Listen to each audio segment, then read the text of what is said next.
Honorable Prime Minister.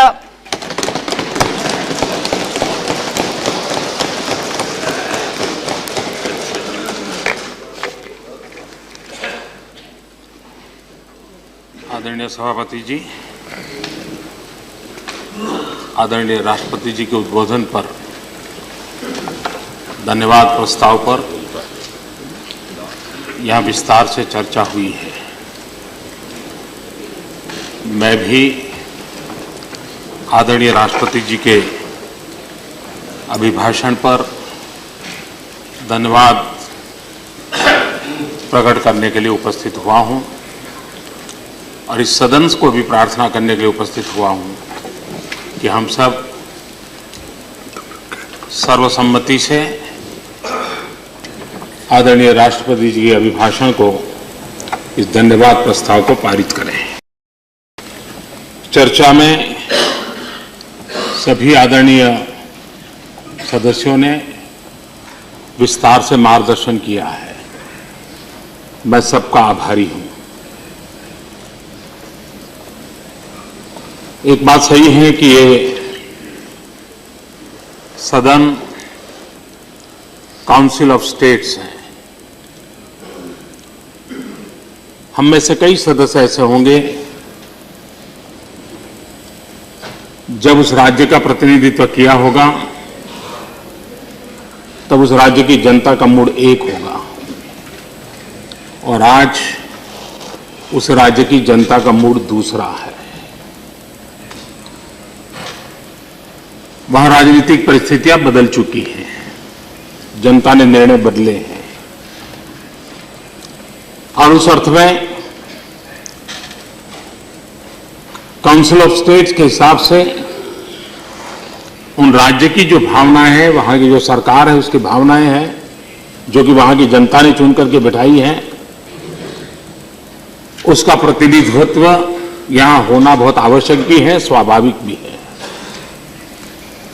हम किस दल के प्रतिनिधि हैं उससे ज्यादा हम जिस राज्य का प्रतिनिधित्व करते हैं उस राज्य में आज व्यवस्था जो है उसका प्रतिनिधित्व उतनी ही हमारी जिम्मेवारी बनती है। और उस अर्थ में ये सदन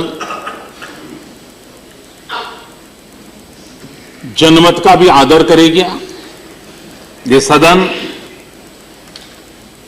जनता ने जो अपनी आशा अपेक्षाओं को लेकर के देश को सरकार दी है, उस सरकार का, उसके निर्णयों का आलोचना विवेचना के साथ भी देश को आगे बढ़ाने के लिए साथ सहयोग करना और साथ सहयोग लेना, ये हम सबकी मिलीजुली जिम्मेवारी है। और मुझे विश्वास है कि उस मिलीजुली जिम्मेवारी निभाने में हम पीछे नहीं हटेंगे। दूसरा, लोकतंत्र में न धमकियां किसी की चली हैं न चल सकती हैं।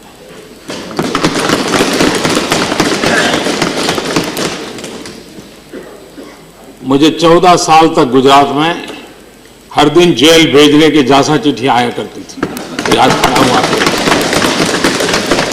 क्या खेल होते थे मुझे मालूम है, तो मैं कहना नहीं चाहता क्योंकि जनता ने मुझे गौर दायित्व दिया है। लेकिन कभी न कभी तो इतिहास के पन्नों पर ये चीजें आके रहने वाली है और इसलिए धमकियों का चरित्र किसका है, भाषा किसकी है, ये सब जानते हैं। लोकतंत्र में आपातकाल में क्या कुछ जुल्म नहीं हुए थे, इससे बड़ी धमकियां क्या होती है। लेकिन ये देश झुका नहीं था और इसलिए जो बातें कही नहीं गई है, कृपा करके ऐसी बातों को किसी के मुंह में न डाला जाए, न डाला जाए। कानून के तरीके से ही देश चलना चाहिए, कानून के दायरे में चलना चाहिए। और इसलिए यहां पर यह भी बात होती है, कुछ नया नहीं है, योजनाएं पुरानी हैं। सवाल मैंने उस सदन में भी कहा था, इस सदन में मुझे दोहराना पड़ रहा है, योजनाएं नई हैं, पुरानी हैं, ये विवाद हमें दूर तलक ले जाएगा। मुद्दा समस्याएं पुरानी है। चिंता समस्याओं की है, समस्याओं के समाधान के रास्ते खोजने की है। और हम इस बात के विचार वाले नहीं हैं कि हम यहां बैठे हैं इसलिए ईश्वर ने सारा ज्ञान हमको दिया है। ये सोच हमारी नहीं है। हमने भी 50 कमियां हैं, लेकिन हम वहीं बैठ करके कमियां को पूरी कर सकते हैं। और लोकतंत्र की यही तो ताकत है। कोई पूर्ण होने का दावा नहीं कर सकता, सब मिलकर के पूर्ण होने की संभावना दिखती है। और फिर भी शायद ईश्वर की इच्छा नहीं होगी तो कुछ कम भी रह जा सकता है। और इसलिए ये सोच हमारी नहीं है। इस सदन ने कभी ये नहीं सुना होगा, और मैं शायद सच निकलूंगा, इस सदन ने कभी ये नहीं सुना होगा कि ट्रेजरी बेंच पर बैठ करके जो आज वहां बैठे हैं उन्होंने कभी ये कहा हो कि इस देश को आगे बढ़ाने में किसी और का भी योगदान था। जो आजादी के आंदोलन की क्रेडिट किसी को देने को तैयार नहीं है, वो विकास की यात्रा में औरों के भागीदारी को कैसे स्वीकार करेंगे?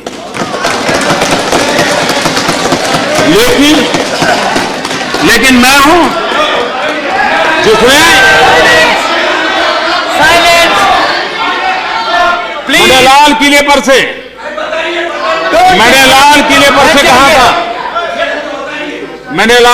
से कहा था कि ये देश आगे ले जाने में अब तक की सभी सरकारों का योगदान है, अब तक के सभी प्रधानमंत्रियों का योगदान है, सभी राज्य सरकारों का योगदान है।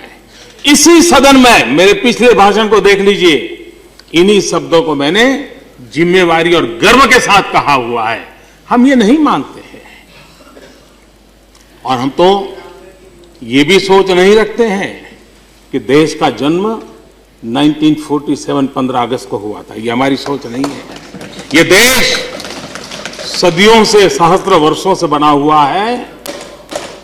ऋषियों ने, मुनियों ने, आचार्यों ने, भगवंतों ने, शिक्षकों ने, मजदूरों ने, किसानों ने, खेत और खलिहान में पसीना बहाने वाले लोगों ने यह देश बनाया है। सरकारों ने देश नहीं बनाया। हम तो आते हैं, व्यवस्थाओं को चलाते हैं, फिर चले जाते हैं। और इसलिए कृपा करके हम जो है ही नहीं, या जो आपके भीतर पड़ी हुई चीजें हैं, जिसको आपने जिया ऐसे ही है, कम से कम आप जिस नजरिए से जिए हो उस नजरिए से हमें जीने के लिए मजबूर मत करो। और नहीं आप हमें उस प्रकार के आभूषणों से नवाजित करने की कोशिश करें। आपने कहा योजनाओं का, मैं जरा सुनाता हूं।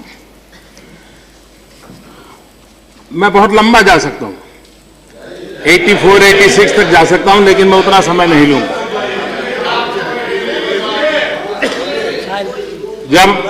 जब एनडीए सरकार थी तब एक योजना थी, multipurpose national identity card project. आप आए, वो बन गई आधार UIDAI। वही योजना नया रंग रूप, संपूर्ण ग्रामीण रोजगार योजना वाजपेयी जी के समय थी। Mahatma Gandhi national rural employment guarantee act आपके समय सुनना पड़ेगा। अटल जी के समय योजना थी freedom of information act. Please, Atal ji के समय था फ्रीडम ऑफ इंफॉर्मेशन एक्ट। आप आए right to information act. Atal ji के समय था अंत्योदय अन्न योजना। आप आए national food security act. Atal ji के समय था सर्व शिक्षा अभियान प्लस 86 कॉन्स्टिट्यूशनल अमेंडमेंट। आप आए right of children to free and compulsory education act. Atal ji के समय था स्वर्णिम जयंती ग्राम स्वराज योजना। आप आए नेशनल रूरल लाइवलीहुड मिशन। अटल जी के समय था टोटल सैनिटेशन कैंपेन। आप आए निर्मल भारत अभियान, अटल जी के समय था insurance regulatory and development authority, आप आए pension fund regulatory and development authority act.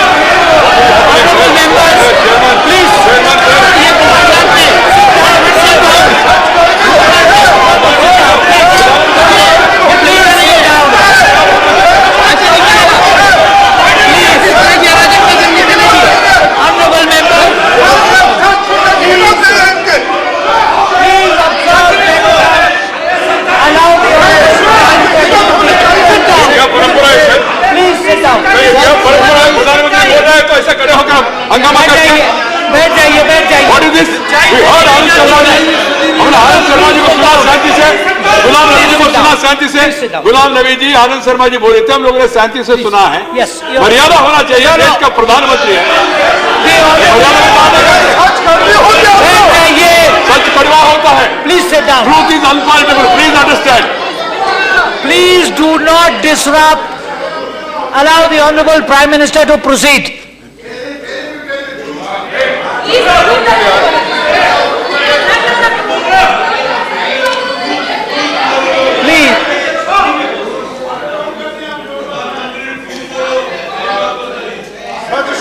आदरणीय सभापति जी, बैठ जाइए। सर क्या हो रहा है? वो नहीं सुनना चाहिए तो बता दिए, समाप्त करना है क्या? Please proceed. चुप रहिए आप।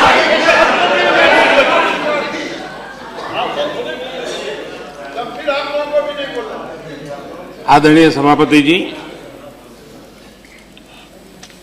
यहां पर कुछ राजनीतिक बातें भी हुई हैं। ये भी कहा गया ये कौन है, वो कौन है, कितने हैं, वो है, काफी कुछ कहा गया। मैं जरा सदन का इस बात की ओर ध्यान आकर्षित करना चाहता हूं। हमें भी राजनीतिक जीवन में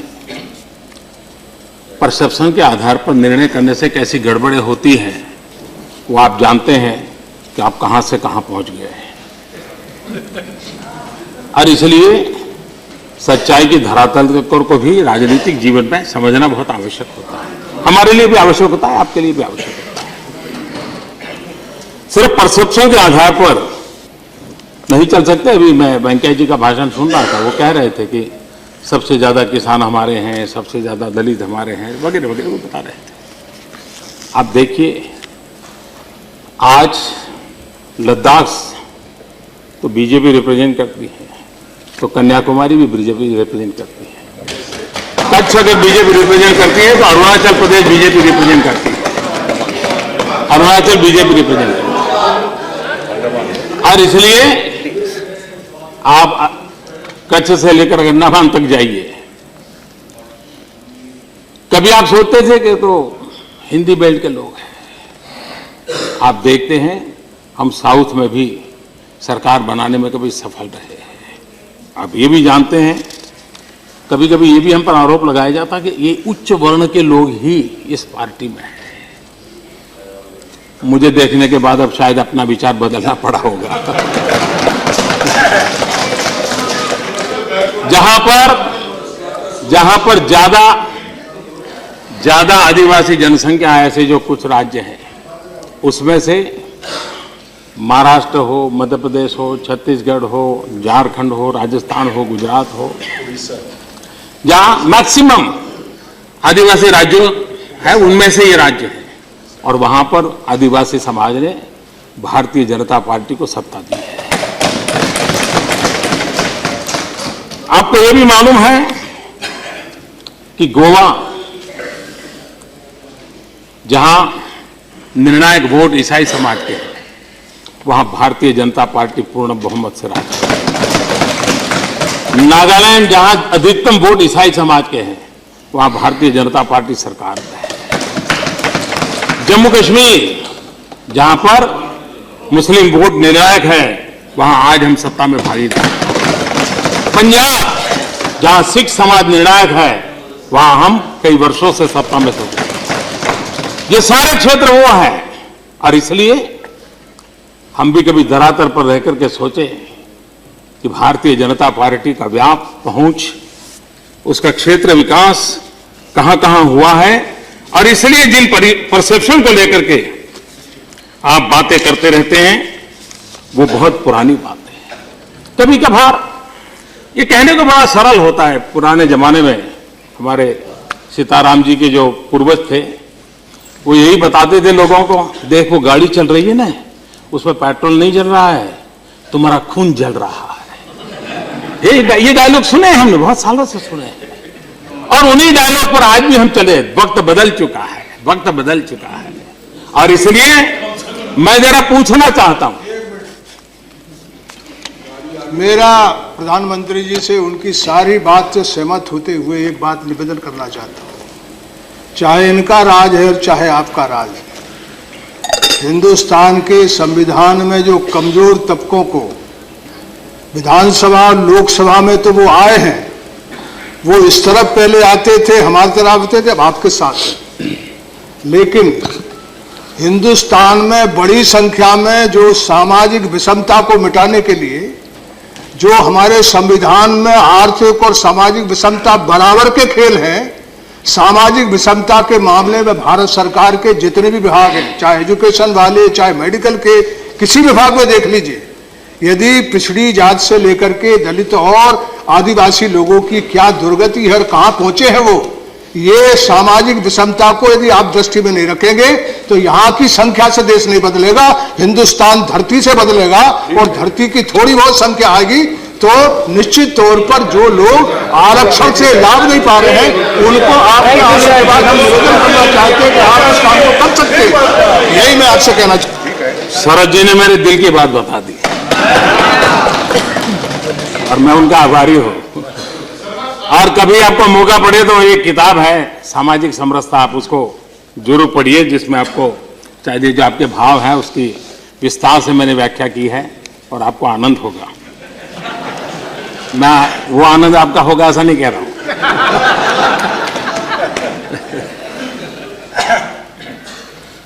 जो शरद जी ने बात कही है जिसका मैं स्वीकार करता हूं, ये स्वच्छता अभियान क्या ये कॉरपोरेट के लिए कार्यक्रम है क्या, अमीरों के लिए है क्या? क्वालिटी ऑफ लाइफ के लिए हमारा हिंदुस्तान का गरीब तरस रहा है, झुग्गी झोपड़ी में रहने वाला तरस रहा है। क्या हम स्वच्छता नहीं दे सकते? और उस अभियान को जब मैं चलाता हूं तो मैं उस गरीब की आवाज सुनता हूं, माताओं बहनों के सम्मान की बात करता हूं। जनधन योजना, इस देश के गरीब के बैंक अकाउंट खुले, क्या ये कॉरपोरेट का कार्यक्रम है क्या? जनधन योजना, प्लीज, जनधन योजना, ये गरीबों के बैंक के खाते खुले हैं। ये न अमीरों का कार्यक्रम है न कॉरपोरेट वर्ल्ड का कार्यक्रम है। स्कूल में टॉयलेट, ये कौन सी स्कूल है जहां गरीब के बच्चे जाते हैं? सरकारी स्कूल जो गरीब के बच्चे जाते हैं, झुग्गी झोपड़ी में रहने वाले बच्चे जाते हैं, ड्राइवर का बेटा जाता है जिसको अब एस्पिरेशन है बच्चों को पढ़ाना है, टॉयलेट नहीं है। टॉयलेट की मैं बात कर रहा हूं, उसके लिए मैं लगा हुआ हूं। क्या ये अमीरों का कॉर्पोरेट वर्ल्ड का कार्यक्रम है क्या? मैं सॉइल हेल्थ कार्ड की बात कर रहा हूं, किस किसान के लिए? गरीब किसान के पास कम जमीन है, पर ड्रॉप मोर क्रॉप की मैं बात कर रहा हूं। क्यों? छोटा किसान है, जमीन कम है, उसकी उपज ज्यादा कैसे पैदा, उसके लिए मशक्कत कर रहा हूं। क्या ये कॉर्पोरेट वर्ल्ड का कार्यक्रम है क्या? क्या ये अमीरों के खजाने में जाने वाला काम है क्या? हम कोल ऑक्शन करते हैं, कोल ऑक्शन से पैसा आता है हिंदुस्तान का पूर्वी बेल्ट, जिसके पास इतनी प्राकृतिक संपदा है, बिहार हो, झारखंड हो, पश्चिम बंगाल हो, आसाम हो, पूर्वांचल हो, इतनी प्राकृतिक संपदा, उड़ीसा, इतनी प्राकृतिक संपदा के बावजूद भी गरीबी उनका पीछा नहीं छोड़ रही है। क्या उन राज्यों को गरीबी से बाहर लाना है कि नहीं लाना है? क्या हिंदुस्तान का पश्चिमी छोर का विकास होता रहेगा? मेरे मन में दर्द है, जब तक हम हिंदुस्तान का ये संतुलित विकास नहीं करेंगे देश आगे नहीं बढ़ेगा। और इसलिए कोल ऑक्शन से पैसा जाएगा वो इन्हीं राज्यों के पास जाएगा क्योंकि कोल उनके पास है, और गरीबी के खिलाफ लड़ाई लड़ने के लिए, राज्य को आगे बढ़ाने के लिए उनको एक बहुत बड़ी ताकत मिलेगी। क्या ये अमेरिका के लिए हो रहा है क्या? ये क्या कॉर्पोरेट वर्ल्ड के लिए हो रहा है क्या?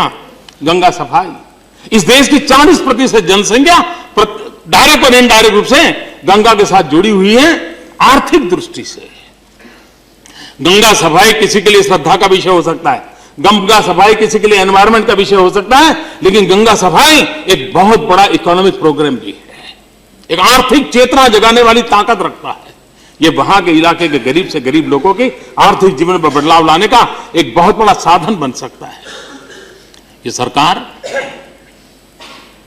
आखिरी छोर पे बैठे हुए दरिद्र नारायण की सेवा करने के लिए अपने संकल्प को लेकर के चल रहा है। स्किल इंडिया, आनंद जी बता रहे थे, मैं बताना नहीं चाहता हूं कि कितनी कमेटियां बने, कितने मिशन बने, कितने लोग आए, कितने लोग गए, मैं इसकी चर्चा नहीं करना चाहता हूं। लेकिन सारी दुनिया, समृद्ध से समृद्ध देश भी एक विषय पे फोकस करके काम कर रहा है, स्किल डेवलपमेंट। हम सबकी जिम्मेवारी है कि हम अच्छे ढंग से, हमारे पास डेमोग्राफिक डिविडेंड है। अगर डेमोग्राफिक डिविडेंड है, उसके पास भुजाएं हैं, तो उसके हाथ में हुनर भी चाहिए। सिर्फ भुजाओं से बात बनने वाली नहीं है, भुजाओं में हुनर भी चाहिए। अगर हुनर होगा तो मैं समझता हूं इस देश को नई ऊंचाइयों पर ले जाने में हमारे देश का नौजवान एक बहुत बड़ी ताकत बनकर उभरेगा। और इसलिए स्किल डेवलपमेंट हिंदुस्तान के सामान्य से सामान्य गरीब से 5वीं कक्षा पढ़ा छोड़ दिया, 3री कक्षा पढ़ा छोड़ दिया, उन बच्चों के लिए ये एक फोकस करने वाला कार्यक्रम है। उसको लेकर के हम चल रहे हैं। हाउसिंग फॉर ऑल, कि कौन लोग हैं जिसके पास घर नहीं है? ये कॉरपोरेट है क्या? ये गरीब लोग हैं। गरीब को घर देने की कोशिश है। 3 करोड़ घर गांव में बनाने हैं, 2 करोड़ घर शहर में बनाने हैं। और 2022 भारत की आजादी का अमृत महोत्सव, हम इस सपने को पूरा करने के लिए आगे बढ़ सकते हैं? नहीं बढ़ सकते। और इसमें कोई राजकीय एजेंडा नहीं हो सकता है जी। जहां पर कांग्रेस उनकी सरकारें होंगी, हम उनको भी कहेंगे लीजिए, आइए, मिलिए, अपन गरीबों को घर दें। ये इस सरकार उस सरकार का कार्यक्रम नहीं है, देश के गरीबों का कार्यक्रम है। और इसलिए हम उस चीजों को लेकर के चल रहे हैं।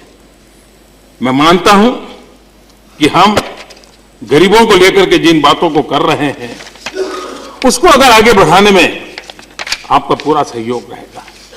आप देखते हैं, बड़े बुद्धिमान लोग तो अलग अलग एनालिसिस करते हैं, लेकिन इस पूरे बजट में 42% डिवोल्यूशन राज्य को जाना हमारे हिंदुस्तान की इकोनॉमी को अलग तरीके से देखने के लिए अब हमारे लिए भी, हमने भी सोचना होगा।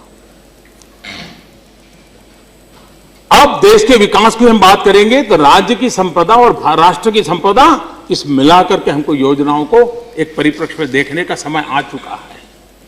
और इतना बड़ा रिवॉल्यूशन, और आप तो राज्यों के प्रतिनिधित्व हैं, ये काउंसिल ऑफ स्टेट्स हैं, इतना बड़ा रिवॉल्यूशन हुआ है।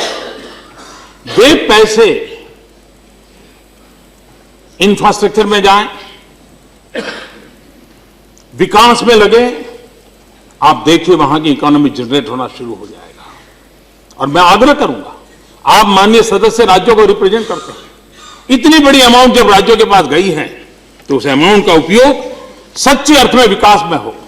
अगर सच्चे अर्थ में विकास में होगा तो राज्य बहुत तेजी से अपनी कठिनाइयों से बाहर आएगा, और उस दिशा में हम सबका ध्यान होना चाहिए, मेरा आग्रह रहेगा। इस बजट के अंदर एक मुद्रा योजना की बात कही गई है, micro units development refinance agency. हम देखते हैं कि हमारे देश में सचमुच में देश की इकोनॉमी कौन चलाता है, इस पर अध्ययन नहीं हुआ है। इस देश के जो सामान्य लोग हैं वे रोजगार भी देते हैं, स्वरोजगार भी करते हैं, और देश की इकोनॉमी को भी चलाते हैं। ऑटो रिक्शा रिपेयर करने वाला होगा, ऑटो रिक्शा चलाने वाला होगा, ऑटो रिक्शा रखने वाला होगा, स्कूटर रिपेयरिंग करने वाला होगा, साइकिल रिपेयरिंग, जूता पॉलिश करने वाला होगा, फल बेचने वाला होगा, ब्रेड बेचने वाला होगा, सामान्य व्यक्ति। इस देश में करीब 5.5 करोड़ से ज्यादा ऐसी इकाइयां हैं, और जो 11-12 करोड़ लोगों को रोजगार देती है। ये कम अमाउंट नहीं है नंबर।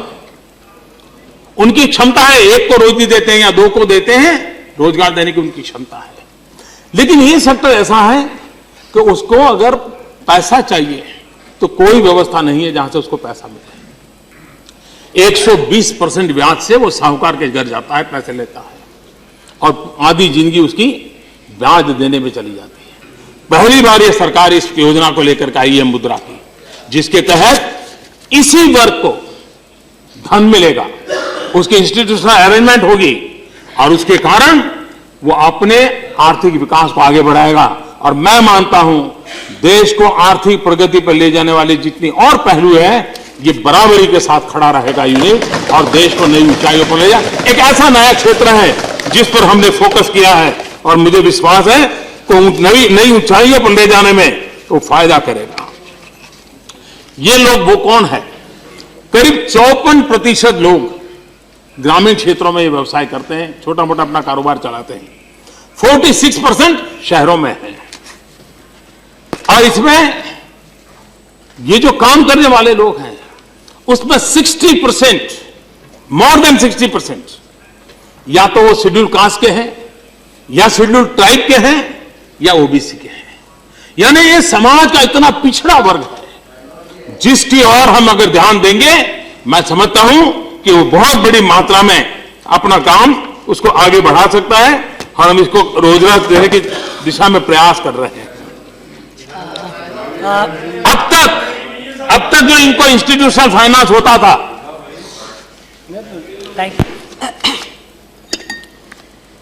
माननीय सभापति जी,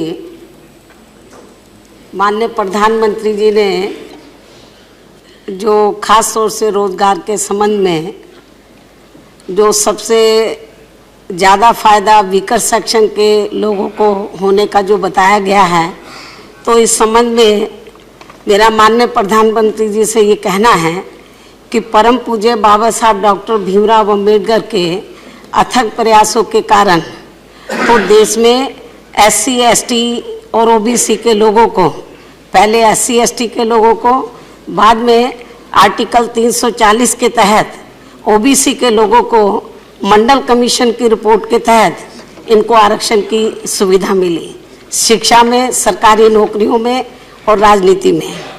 लेकिन दुख की बात यह है कि SC और ST के लोगों को जो आरक्षण की सुविधा मिल रही थी, तो इसमें खास तौर से जो पदोन्नति में जो इनको आरक्षण मिल रहा था तो वो इनका ख़त्म हो गया। और इसके अलावा इतना ही नहीं, तो इस वर्तमान सेंटर की गवर्नमेंट में बीजेपी के नेतृत्व में जो NDA की सरकार चल रही है, तो ये सरकार जो बार बार ये कहती है कि हम पूंजीपतियों का ध्यान नहीं रख रहे हैं, बड़े बड़े उद्योगपतियों का ध्यान नहीं रख रहे हैं, हम जो गरीब लोग हैं, वीकर सेक्शन है, उनका ध्यान रख रहे हैं। लेकिन इस सरकार में खास तौर से SC ST के लोगों का बड़ा उत्पीड़न हो रहा है, क्योंकि जो और इस सरकार में बड़े पैमाने पर जो, एक मिनट भाई, आप मेरी बात तो सुन लीजिए। इस सरकार में आप मेरी बात तो सुने, आप सुन लीजिए। इस सरकार में जो बड़े बड़े कार्य हैं वो प्राइवेट सेक्टर को दिए जा रहे हैं और प्राइवेट सेक्टर में SC ST के लिए आरक्षण की व्यवस्था नहीं है। और जब तक आरक्षण की व्यवस्था प्राइवेट सेक्टर में नहीं होगी तो इन लोगों को जो आरक्षण का अभी तक लाभ मिल रहा था वो भी अब खत्म हो जाएगा। तो ये कहना सरकार की ओर से कि हम इन लोगों को, इनका उत्थान का ध्यान रख रहे हैं, इनको रोजगार दे रहे हैं, तो मेरा माननीय प्रधानमंत्री से ये कहना है कि क्या आप प्राइवेट सेक्टर में तो SC ST के लोगों को आरक्षण की व्यवस्था करेंगे? तो यदि आप आरक्षण की व्यवस्था नहीं करते हैं तो मैं तो यही कहना चाहूंगी, जो SC ST के लोगों को जो रिजर्वेशन की जो सुविधा मिल रही थी, तो ये भी प्राइवेट सेक्टर के जरिए धीरे धीरे खत्म की जा रही है। तो क्या ये पूंजीपतियों को बढ़ावा नहीं दिया जा रहा है? क्या ये उद्योगपतियों को बढ़ावा नहीं दिया जा रहा है? तो और यदि नहीं दिया, आप कहते नहीं दिया जा रहा है, तो आप बताएं माननीय प्रधानमंत्री जी, जो SC ST वर्गों के लोगों को क्या प्राइवेट सेक्टर में रिजर्वेशन की व्यवस्था करेंगे? आप बताएं इसके बारे में। Thank you. Thank you. Please, no, I'm sorry. I'm not allowing you. Sit down.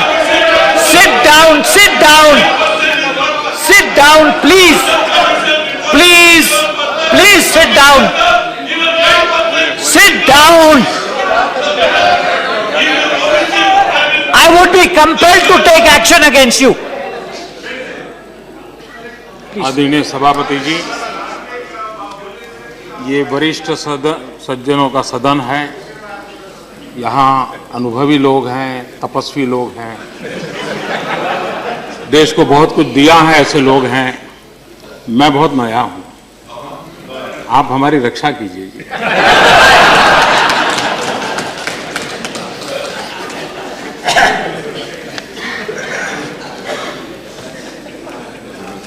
आदरणीय सभापति जी,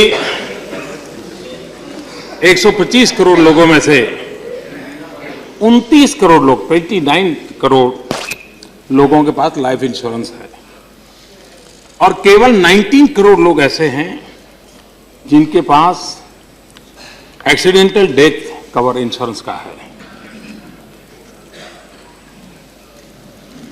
केवल 6 करोड़ लोग ऐसे हैं जिनके पास ऑर्गेनाइज पेंशन स्कीम का कवर है।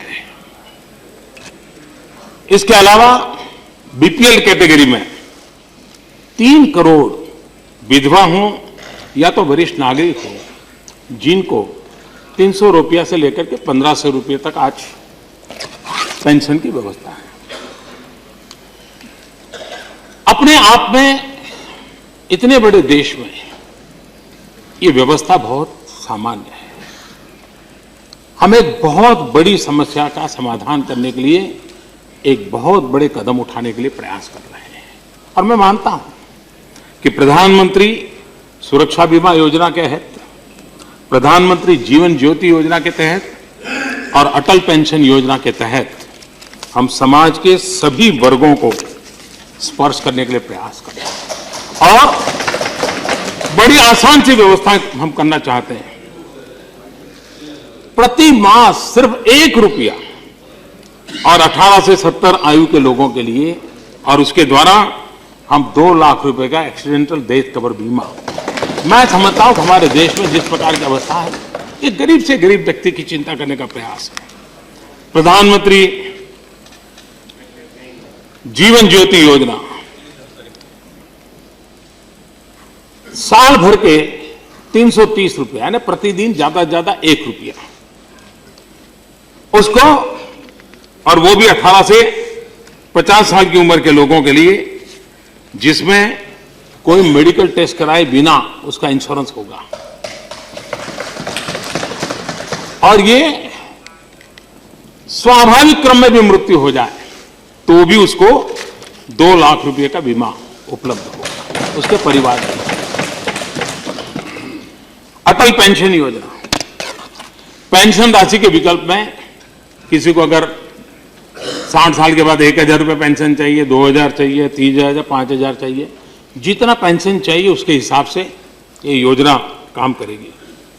अगर कोई 20 साल का युवक इससे जुड़ता है और यदि वह 5000 रुपये का पेंशन चाहता है 60 साल के बाद, तो उसको 60 साल की आयु तक 248 रुपया कंट्रीब्यूट करना होगा और वो 60 साल के बाद जीवन भर प्रति मास 5000 रुपये की पेंशन उसको मिलती रहेगी। और अगर वो पहले उसका स्वर्गवास हो गया तो ये पेंशन उसकी पत्नी को कंटिन्यू रहेगी। इतना ही नहीं, दोनों नहीं रहेंगे तो बच्चों को 8.5 लाख रुपया जो उन्होंने जमा किया है वो वापस मिलेगा। यानी हमारे देश में एक सोशल सिक्योरिटी के विषय में जो एक अवेयरनेस चाहिए, देश जहां पहुंचा है वहां हमारे समाज के इस तबके के आखिरी जिंदगी के लिए एक संतोष और सुरक्षा का भाव हो, उसकी दिशा में हमने काम करने का एक प्रयास शुरू किया है। और एक प्रकार से सारे देश को, किसान, हमारा किसान ये मांग रहे थे भाई मैं इतनी मेहनत करता हूं, बूढ़ा हो जाता हूं, बच्चे अलग कर देते हैं, मेरे पास पेंशन होता तो इस व्यवस्था के कारण किसान को भी पेंशन मिलेगा। गृहिणी है, बुढ़ापे में अगर बच्चे ने छोड़ दिया और घर में बच्चे नहीं है, परेशानी है, तो पेंशन स्कीम से उसको लाभ मिलेगा। एक नया प्रयास हमने किया है गोल्ड बॉन्ड का, और उसमें भी हम देखते हैं देश आजाद हुआ लेकिन अभी भी हमारे गोल्ड का हॉलमार्क कोई इनको विदेशी हॉलमार्क से चलता है। ये मन को चुभता है कि हमारे देश के हॉलमार्क का गोल्ड नहीं होना चाहिए क्या? और इसलिए अब कॉइन होगा, गन्नी होगी, बिस्किट होगा अशोक चक्र के एम्बार के साथ, और जिसका दुनिया में भी पहुंच होनी चाहिए उस दिशा में हम आगे बढ़ाना चाहते हैं। कभी कभी कुछ चीजें होती हैं जो स्वाभिमान से जुड़ जाती हैं, उसके कारण बहुत बड़ी ताकत खड़ी हो जाती है। हम सॉवरिन गोल्ड बॉन्ड की बात करते हैं, आज कहते हैं हमारे यहां 20,000 टन सोने की बात होती है।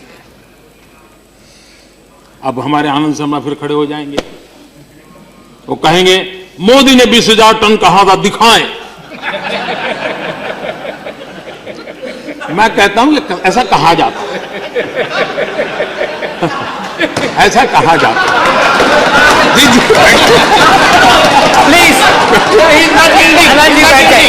बैठ जाइए please. No interventions please, please do not intervene. No no, he is not conceding, he is not conceding, please. I am sorry. आज सोने का हम उपयोग नहीं कर सकते हैं। प्लीज रिज्यूम सोने का, please resume your place. He is not conceding. No, no, he is not conceding. Please sit down. Sharma Sahab, please don't. He is not conceding. Please sit down. आज गोल्ड मॉनेटाइजेशन इतनी बड़ी मात्रा में एक प्रकार से वो डेड मनी की अवस्था में पड़ा है। वो अगर सर्कुलेशन में आता है तो देश की इकोनॉमी को एक बड़ा ड्राइविंग मिलता है।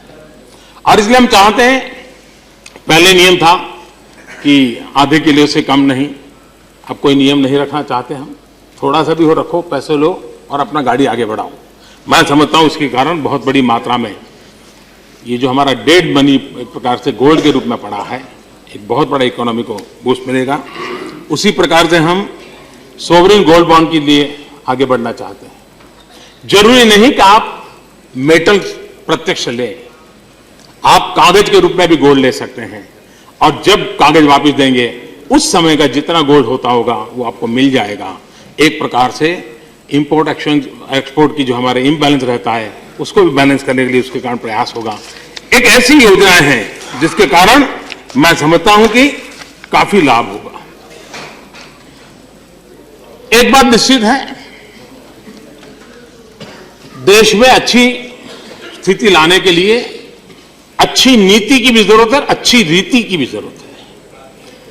अकेली नीतियों से भी परिणाम नहीं आएगा, अकेली रीति से ही नहीं आएगा। नीति और रीति का कॉम्बिनेशन चाहिए। नीति और रीति की पटरी पर ही विकास की गाड़ी आगे बढ़ सकती है। और इसलिए हमारी कोशिश यह है कि हम अपनी ऐसी कार्यशैली को विकसित करना चाहते हैं जिस कार्यशैली के द्वारा हम आगे बढ़ना चाहते हैं।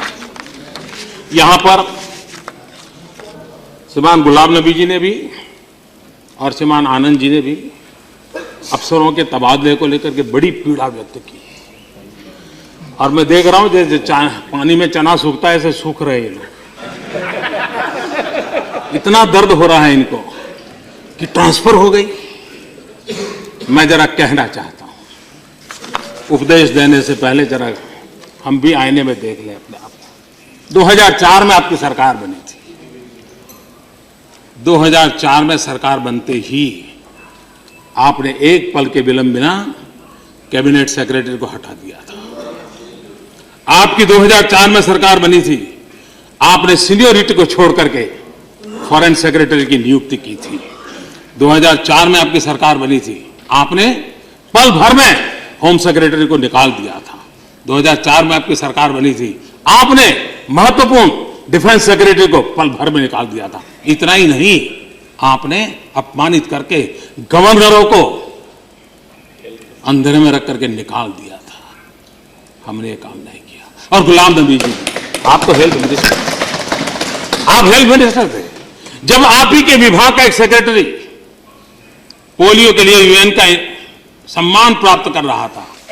एक हाथ में यूएन का सम्मान चल रहा था और दूसरे हाथ में आपने निकाल दिया था।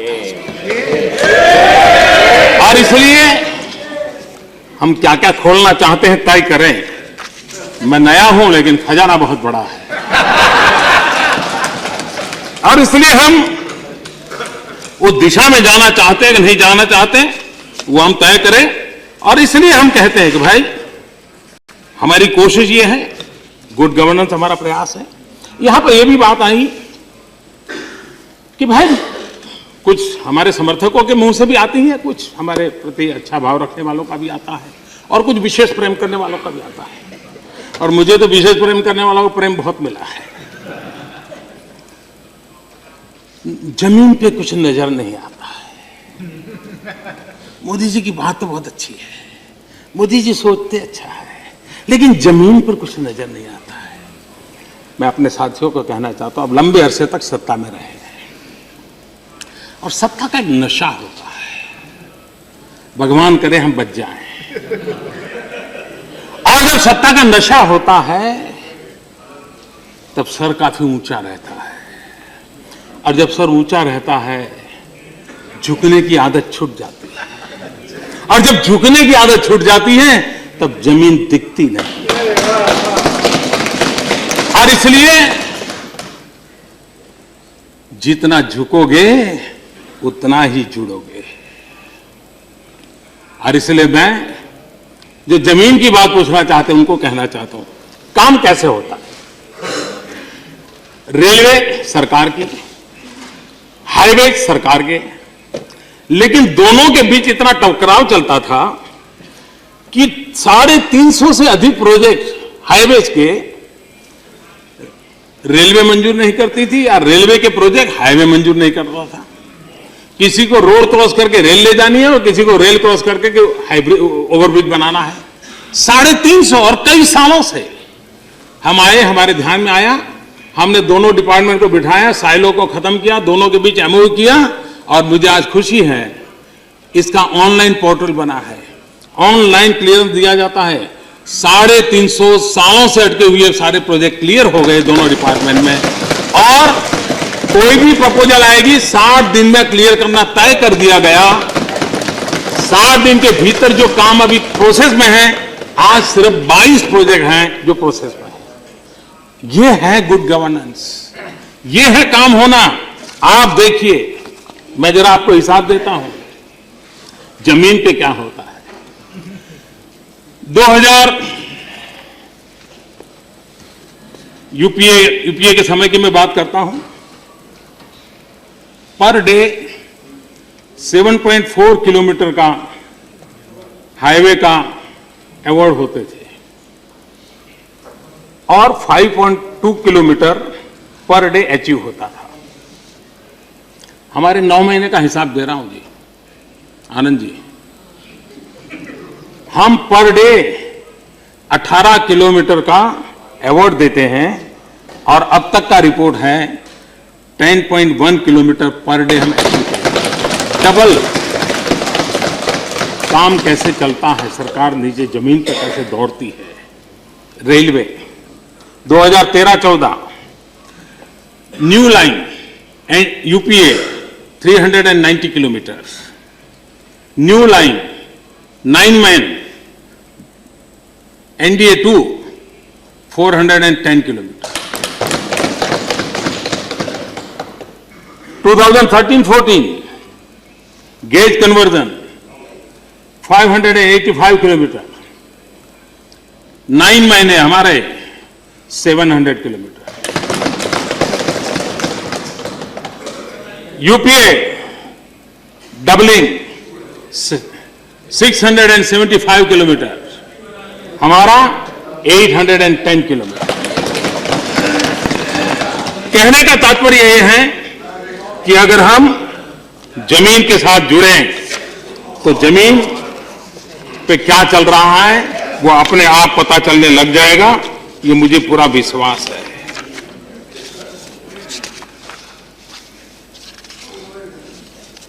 एक आदर्श ग्राम योजना, मुझे खास करके कुछ माननीय सांसदों का आभार भी व्यक्त करना है, उनका अभिनंदन करना है।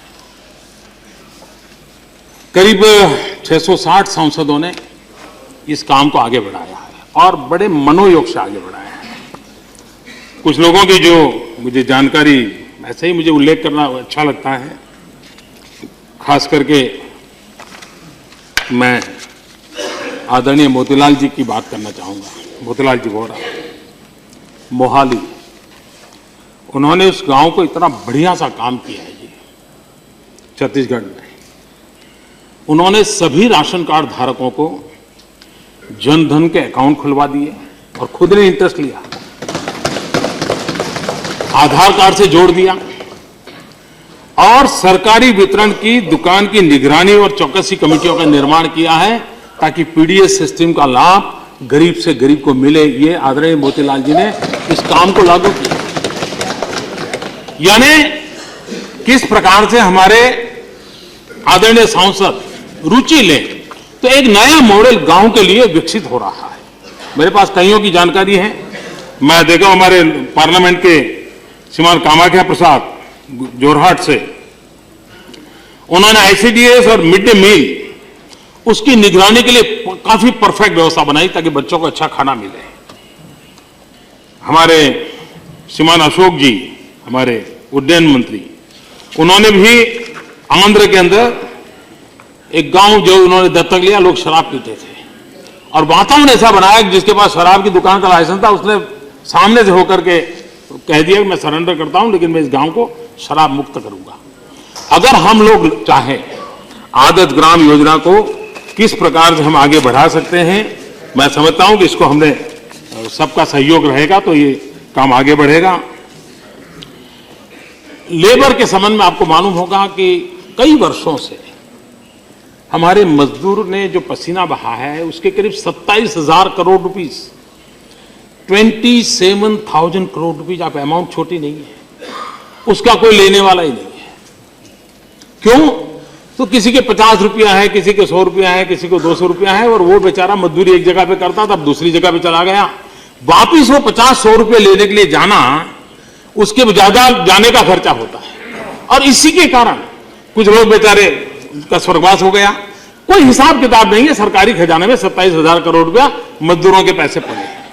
हमने कोशिश की है कि योजना बनाने की, यूनिवर्सल अकाउंट नंबर यूएएन, इस यूनिवर्सल अकाउंट नंबर के द्वारा लेबरर्स को वो कहीं पर भी जाएगा, वो इस अकाउंट के नंबर के साथ उसका जो भी मनी होगा वहां ट्रांसफर हो जाएगा। इसके कारण वो जो 27,000 करोड़ के भी उसमें उसका कोई हिस्सा पुराना पड़ा होगा वो भी उसको चला जाएगा। गरीब के हक का पैसा है, सरकार कहीं और लगाना नहीं चाहती, उन पैसों को हम वापस करना चाहते हैं और ये काम मैं समझता हूं धरती पर एक अच्छा काम इसके द्वारा हुआ है और इसका लाभ मैं जरूर मानता हूं मिलेगा। प्रधानमंत्री जन धन योजना की बहुत बात हुई है, मैं उससे के लिए और अधिक आपका समय लेना नहीं चाहता हूं। यहां पर एक चर्चा आई फर्टिलाइजर के संबंध में। आप जानते हैं 112 lakh metric ton, 112 lakh ton urea पिछली बार जो था, इस बार 117 लाख टन यूरिया का खाद बिक्री ऑलरेडी हो चुकी है और इसलिए उसमें भी कोई पीछे रहने का कारण नहीं है। हम बार बार मनरेगा की चर्चा करते हैं।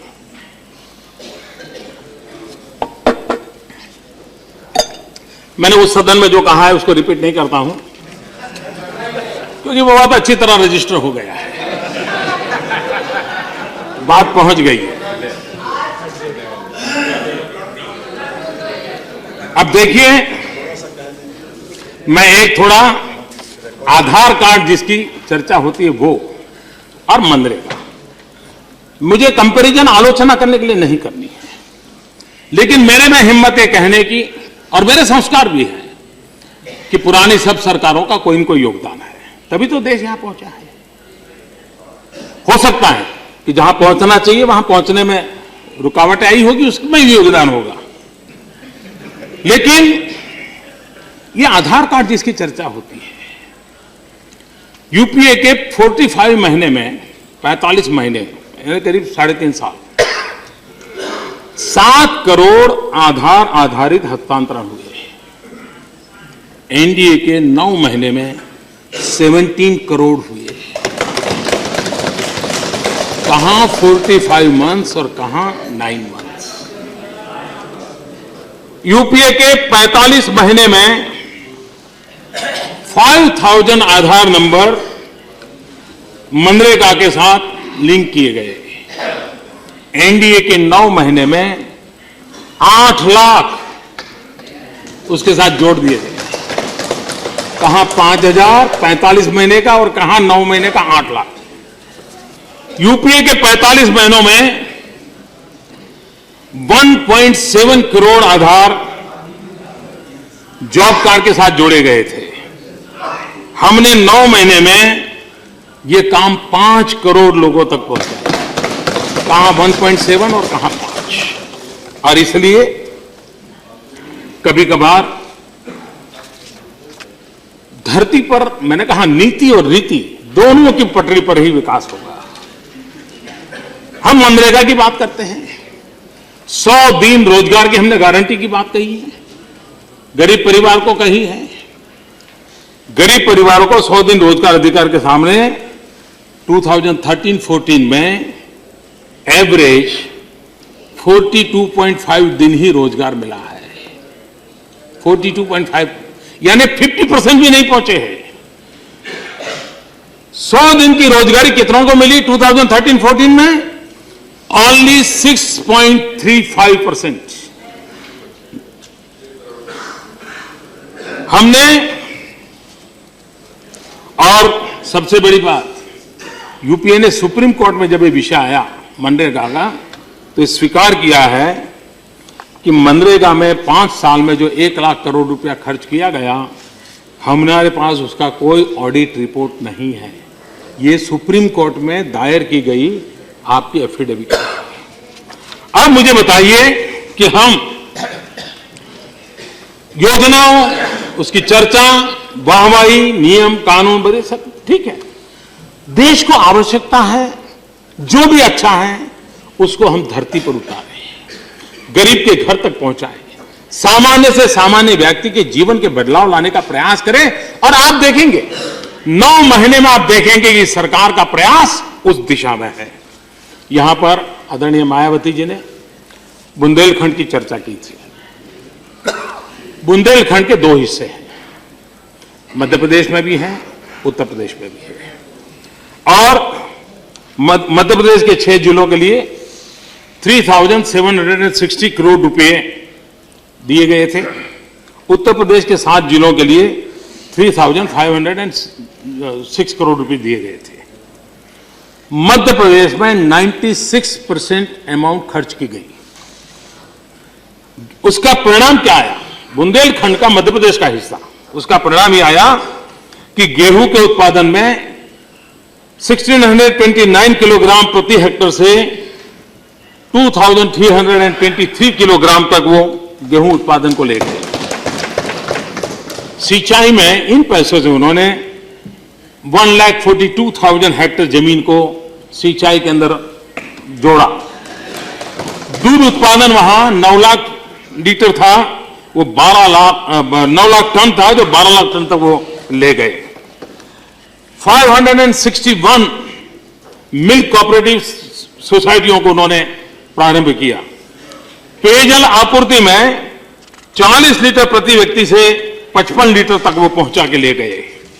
अब उत्तर प्रदेश के आप हैं तो मैं कहना नहीं चाहता हूं वहां क्या हुआ है, उसका रिपोर्ट मैं नहीं देता हूं, लेकिन आपने जो चिंता व्यक्त की है, हो सकता है उसमें सच्चाई हो और उसके आपका दर्द सही हो, लेकिन मध्य प्रदेश जहां दूसरा पार्ट था उसकी जानकारी मैंने आपको दी है।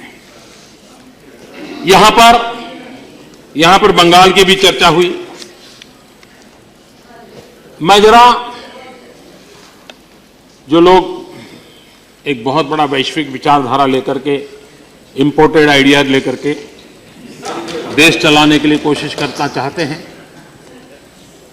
30 साल तक पश्चिम बंगाल में उनको राज करने का अवसर मिला। आज जो स्थिति है, मैं इसके लिए डायरेक्ट आपको दोष नहीं देता। आप बाकी जो करना करें, क्योंकि सीआर आपका ठीक रहना चाहिए।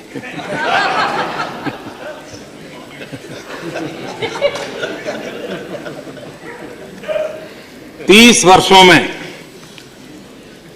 पश्चिम बंगाल, जो कि कभी हिंदुस्तान में औद्योगिक एक्टिविटी का कैपिटल हुआ करता था, कलकत्ता देश की औद्योगिक राजधानी के रूप में उसकी पहचान थी, वो पूरा का पूरा नष्ट हो गया।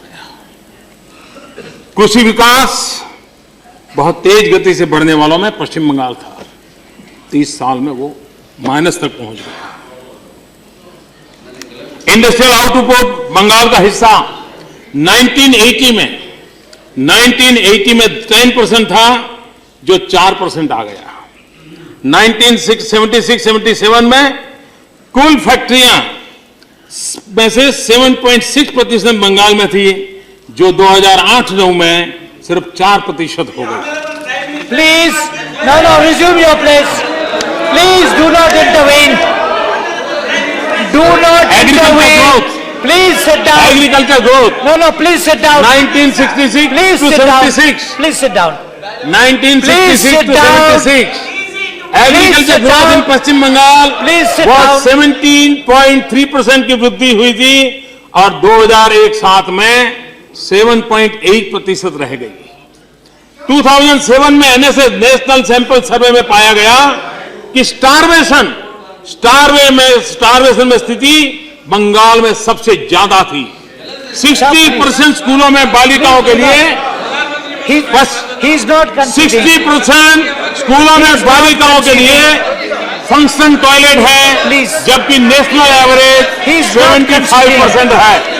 Please, you और इसलिए please, कल सीताराम जी ने कल एक बात please. सीताराम जी ने कही please resume your place. और उन्होंने कहा Please resume कि your Nokia place. Do not intervene. Chennai में Do not नोकिया intervene. का जो कारखाना है Please sit. वो बंद हो गया। He is not conceding. Please sit down. Please sit down. Please sit down. Please sit down. Please sit down. आपको मौका मिलेगा, Please sit down. मौका मिलेगा, मौका Please मिलेगा sit Sitaram. down. Yachuri ji, please do not. हमारे देश में No, this is job not good. Creation Please ये हमारी आवश्यकता है don't do this. Sit और down. जॉब क्रिएशन की दिशा में हम जितना आगे बढ़ सके और अगर जॉब क्रिएशन में आगे बढ़ना है Please resume. तो हमें मेक इन इंडिया के मंत्र को आगे बढ़ाना पड़ेगा, You know the procedure. Infrastructure को आगे बढ़ाना पड़ेगा You know the और procedure. Infrastructure Please sit down. जितना तेज गति से आगे बढ़ेगा Please sit रोजगार down. की संभावनाएं बढ़ेगी No, और रोजगार की संभावनाओं को बढ़ाने के लिए Please sit down. हमने इंफ्रास्ट्रक्चर sit को down. बल देना चाहिए। कल you- श्रीमान सीताराम जी ने चेन्नई में You know the नोकिया की जो procedure. फैक्ट्री बंद Please हो resume your गई place. उसकी चिंता व्यक्त की थी। 25,000 You know लोगों the का जॉब procedure चला very गया, well. उसकी No, no. चिंता व्यक्त की थी You और इसलिए मैं चाहता हूं बैठ जाइए. पिछली बार जो Please. उन्होंने चिंता व्यक्त की थी और इसलिए मैं कहना चाहता हूं कि नोकिया की जो फैक्ट्री बंद हो गई है इस सरकार के कारण नहीं हुई है, पिछली सरकार के कामों के कारण उसका परिणाम हुआ है। आपकी चिंता सही है, 25,000 लोग वहां बेरोजगार हो गए हैं, लेकिन मैं आपको विश्वास दिलाता हूं कि हमने एक दिशा में प्रयास शुरू किया है और उस प्रयास का परिणाम होगा कि आने वाले दिनों में नोकिया फिर से शुरू हो और लोगों को रोजगार मिले, क्योंकि हम चाहते हैं कि रोजगारी के लिए इंफ्रास्ट्रक्चर को बल देना होगा, रोजगार के लिए हमने इसको बल देना होगा और उस दिशा में हम प्रयास करने के लिए कोशिश कर रहे हैं। राष्ट्रपति जी ने अपने अभिभाषण में डिजिटल इंडिया की बात कही है। आदरणीय सभापति जी, ये बात सही है कि किसी समय एक थियरी दुनिया में चलती थी, हैव्स एंड हैव नॉट की। मैं समझता हूं आने वाले दिनों में डिजिटल डिवाइड भी गरीबी और पिछड़ेपन का एक कारण बन सकता है और इसलिए हमने कभी भी देश में डिजिटल डिवाइड की स्थिति पैदा नहीं होनी चाहिए और डिजिटल डिवाइड पैदा ना हो, सबको समान रूप से आज जो नया वर्ल्ड क्रिएट हुआ है उसमें गरीब से गरीब व्यक्ति का भी भारत के पास आज करीब 90 करोड़ से ज्यादा मोबाइल फोन है, देखते ही देखते 100 करोड़ तक पहुंच जाएंगे। हम मोबाइल गवर्नेंस की ओर जाना चाहते हैं, गरीब से गरीब व्यक्ति को भी मोबाइल पर इसकी व्यवस्था कैसे मिले और उसके लिए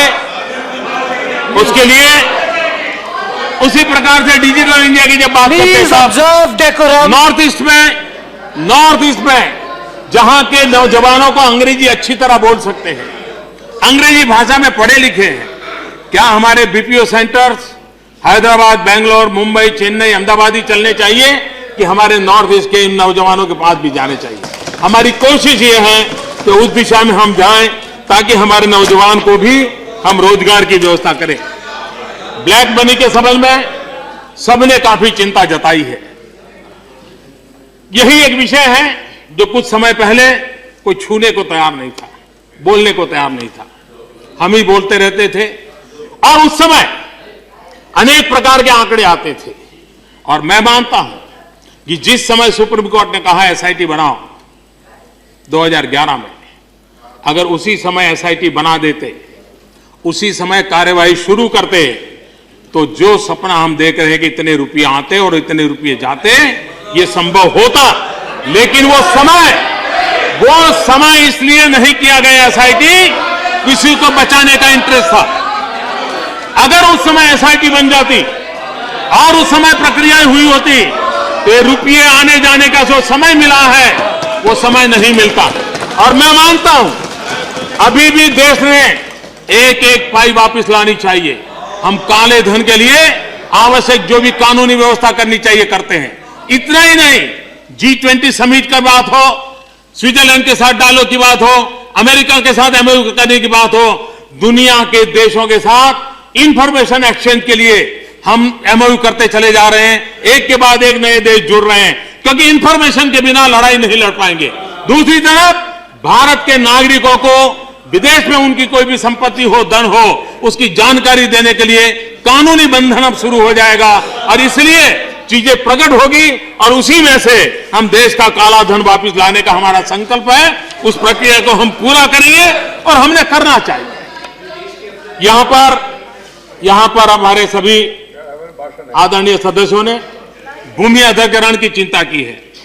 मैं ये वरिष्ठ जनों का सदन है, मैं आपको विश्वास दिलाता हूं,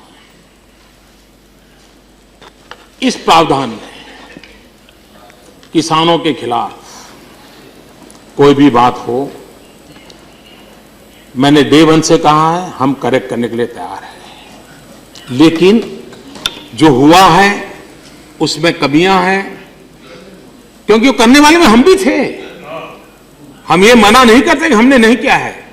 अगर अच्छा है तो हमें क्रेडिट मत दो, लेकिन पाप है तो कुछ पाप का भागीदारी हमारी भी है। लेकिन अब हमें उसमें से बाहर आना चाहिए, देश हित के लिए आना चाहिए, विकास के लिए आना चाहिए। और मैं इसको अहंकार का और राजनीति का पहलू बनाना नहीं चाहता हूं।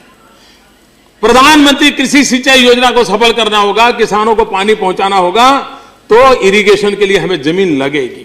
हमें ग्राम सड़क बनानी होगी तो हमें जमीन लगेगी। हमें रूरल हाउसिंग करना है, गरीबों के लिए घर बनाना है तो जमीन लगेगी। और ये जमीन नहीं मिलने का प्रावधान वर्तमान कानून में नहीं है। और इसलिए दूसरा, मेहरबानी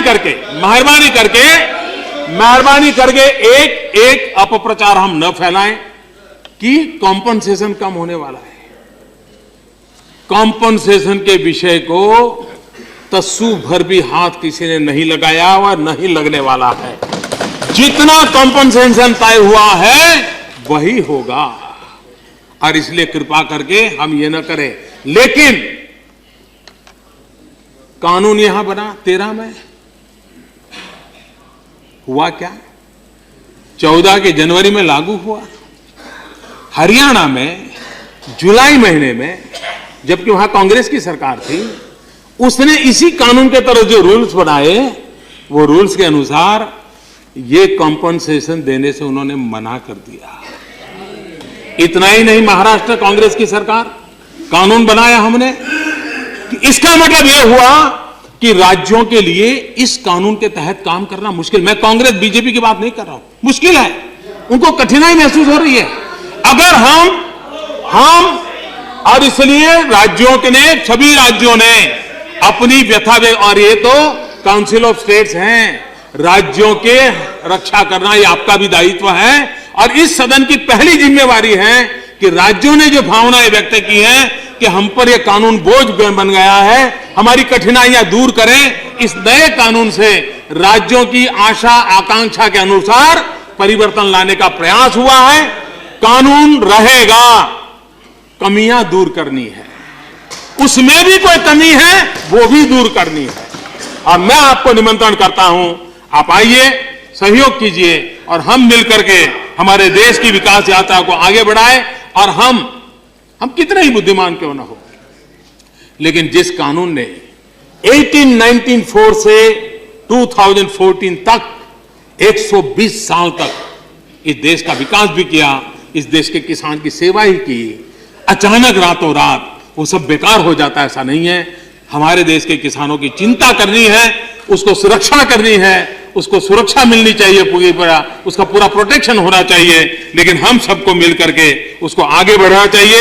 ये मेरा आप सबसे आग्रह है। एक दूसरा भ्रम फैलाया जाता है, कृपा करके आपकी गलत इंफॉर्मेशन करके हुआ का इरादा शायद गलत ना भी हो, लेकिन ऐसा हम न करें। सरकार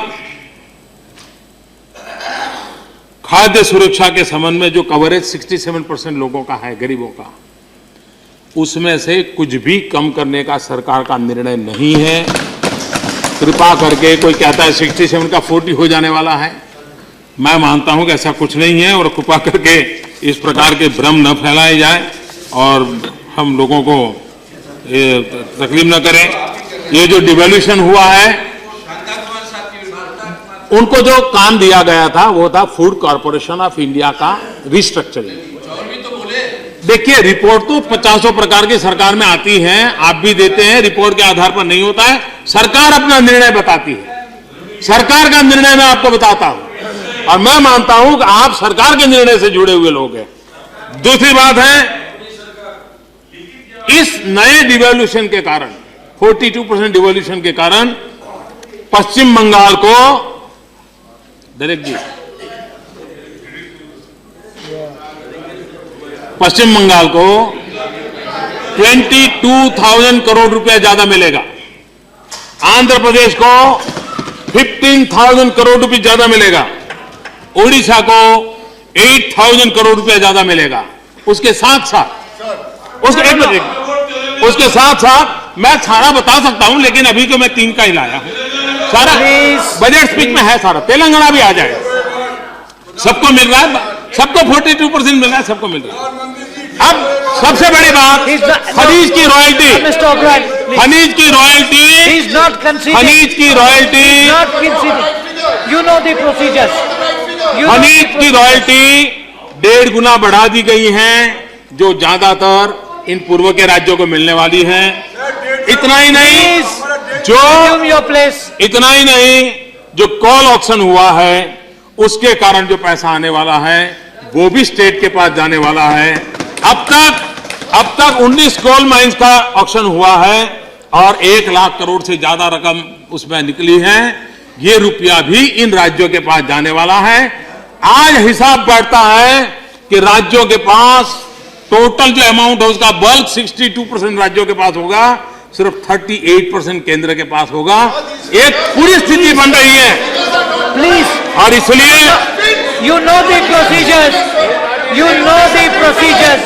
कुछ लोग कहते हैं Resume your place. He is not conceding.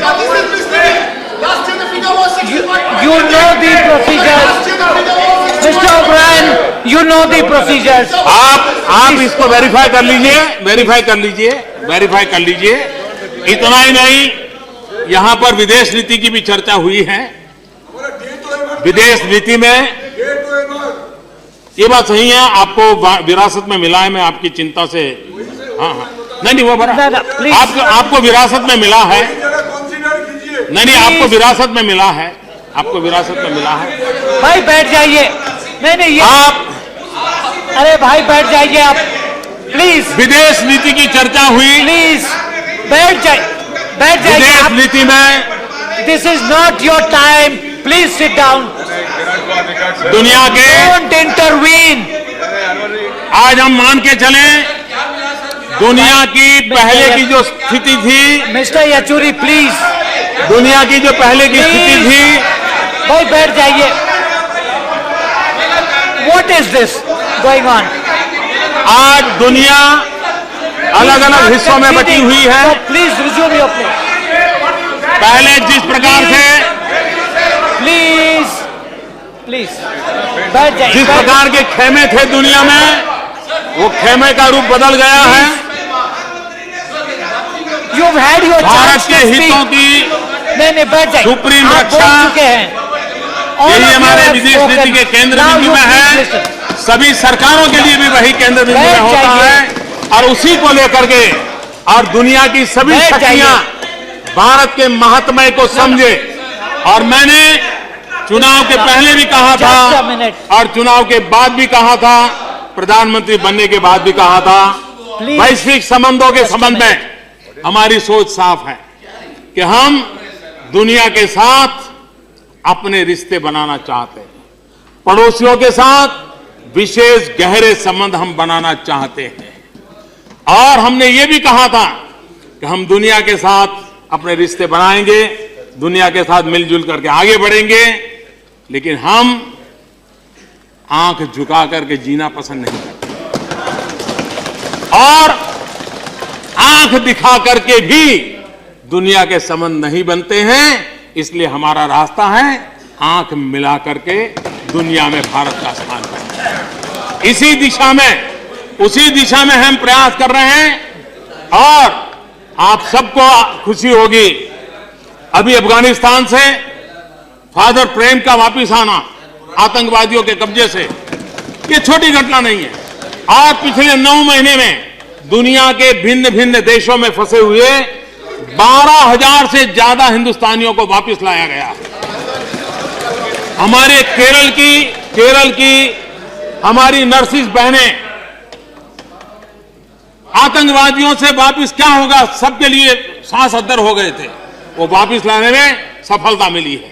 और इतना ही नहीं, टिकट देकर के यहां तक लाना और उनके होम स्टेट तक जाने के लिए विमान की टिकट देना तक का प्रबंध इस सरकार ने किया है। और इसलिए विश्व में भी रहने वाले दूसरी एक व्यापक चर्चा जम्मू कश्मीर को लेकर के हुई है। मैं इस सदन को विश्वास दिलाना चाहता हूं, मैं इस सदन को विश्वास दिलाना चाहता हूं और मैं 125 करोड़ देशवासियों को भी विश्वास दिलाना चाहता हूं। जम्मू कश्मीर में जो सरकार बनी है, ये कॉमन मिनिमम प्रोग्राम के आधार पर बनी है और सरकार चलेगी कॉमन मिनिमम प्रोग्राम के आधार पर। किसी के बयान से हम उसका समर्थन कतई नहीं कर सकते। आतंकवाद के संबंध में जीरो टॉलरेंस पॉलिसी के साथ ये सरकार आगे बढ़ेगी और इसलिए और हम कहीं पर भी कोई बयान दे और हम यहां पर उसके जवाब देते रहेंगे तो मैं समझता हूं कि हम सही दिशा में नहीं जाएंगे। हमारी नीतियां, हमारी योजनाएं क्या है, उसी योजनाओं को लेकर के हम चल रहे हैं। और इसलिए ऐसी बातें मैं साफ बात कहूं कि कश्मीर के मतदाताओं ने न सिर्फ लोकतंत्र की आन बान शान को बढ़ाया है, लेकिन जो दुनिया भर में भ्रम फैले हुए थे कश्मीर के बाबत में, इन सारे भ्रमों को निरस्त करने का काम सर्वाधिक मतदान करके कश्मीर के मतदाताओं ने पूरा किया है। और इसलिए हिंदुस्तान जिस बात की वकालत पिछले 50 साल से कर रहा था, उसको थप्पा मारने का काम कश्मीर के नागरिकों ने किया है। हम उनकी जितनी बधाई करें उतनी कम है और मैं उनका, कश्मीर के नागरिकों का अभिनंदन करता हूं। और हमारा भरोसा कश्मीर के नागरिकों के प्रति है और कश्मीर के नागरिकों के भरोसे के प्रति हम देश की एकता, बैठ जाइए, हम देश की एकता और अखंडता के साथ, हम देश की एकता और अखंडता के साथ प्रतिबद्ध ऐसे लोग हैं। और इसलिए मैं फिर एक बार इस सदन के माध्यम से आदरणीय सभापति जी आपके माध्यम से संपूर्ण राष्ट्र को विश्वास दिलाना चाहता हूं कि कश्मीर के लिए हिंदुस्तान के सदनों ने जो प्रस्ताव पारित किए हुए हैं उसको लेटर एंड स्पिरिट से फॉलो किया जाएगा, उसमें कोई कॉम्प्रोमाइज नहीं किया जाएगा। यह मैं विश्वास दिलाता हूं देशवासियों को। मैं फिर एक बार सदन को प्रार्थना करता हूं कि हम सब मिलकर के सर्वसम्मति से राष्ट्रपति जी के अभिभाषण जी को धन्यवाद प्रस्ताव पारित करें और मैं सबका धन्यवाद करता हूं।